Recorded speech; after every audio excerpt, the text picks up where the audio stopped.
Dito po tayo ngayon sa Sun Valley. So, ito po is part ng Hidden Pond. So, meron po tayong for sale dito na 1 unit kasi na-sold out na po yung isang unit dito sa kaliwa. So, ito po is na-turnover na po sa new buyer. So, nire-resale po nila ngayon kasi hindi na po sila makakapag-uwian dito kasi nasa Makati po yung business po nila. So, ang maganda po dito nung ma-turnover sa kanila, well actually hindi pa po nila ito natirahan, pero tuwing Sabado po nandito sila, nagdidilig po sila dito. And ang maganda po nagtatanim sila ng halaman. So, may mga prutas po tayo ditong tanim. And then yung kalamansi, sile, kalabasa.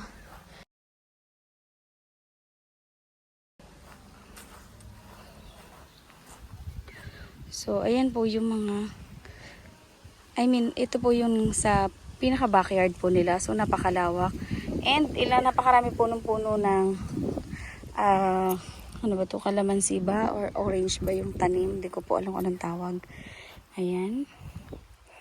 Ito din po. Ayan, actually may bunga na siya. So, marami siyang bunga po. Ito po naman is lemon. May bunga na din yung lemon. Ayan po. And hindi ko po alam kung anong halaman to. Ayan din. May bunga din po. So, marami po silang tanim dito. So, ito yung back door po nila. And, ayan, meron pa po dito. Ito parang dito sa atin is kamyas. Hindi ko lang kamyas nga ba talaga yan. And dito po, hindi ko po alam kung anong prutas ito. Pero ayan siya. Ayan. Yung mga maliliit. Ngayon lang po ako nakita nito. May guava. Ayan. Ayan, pasok po tayo sa ating property. So, dito yung ating main door. So, pagpasok po natin, dahil po hindi pa sila nakakalipat, so napakalawak po. Makikita nyo po yung lawak ng ating living room or living area. And then, proceed naman po tayo dito sa ating dining. So, dito yung dining room natin, dining area. And yung ating kitchen. So, hindi pa po nila to, wala pa silang binabago dito kasi kung sino na lang po yung makakapag-purchase po ulit. So, sila na lang po yung magpapabago ng design. So, ang lot area po nito is 560 square meter. So, ito po naman yung ating back door. So, ito yung malapad na may garden, may mga halaman na nakatanim. So, pwede pa po kayo magpalagay ng swimming pool actually sa sobrang lawak po nito. Dito muna po tayo sa loob.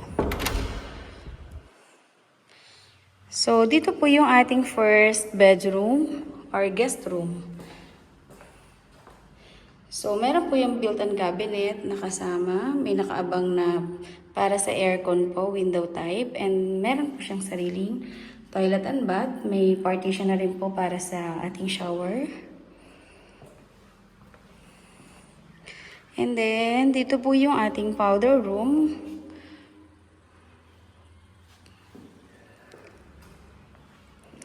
And dito po sa may ilalim ng hagdan, meron pong nakaabang na nakalagay para sa ilaw. So, pwede po kayo magpalagay dito ng cabinet. So, proceed po tayo sa ating second floor. So, sa second floor po natin, meron tayo ditong 3 bedrooms. So, yung first bedroom po natin,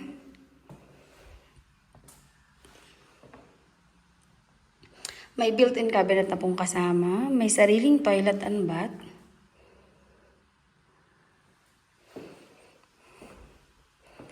And then yung second bedroom,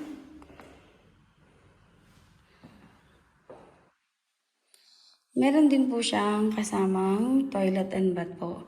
So, may kanya-kanyang sariling toilet and bath po yung mga bedrooms po dito.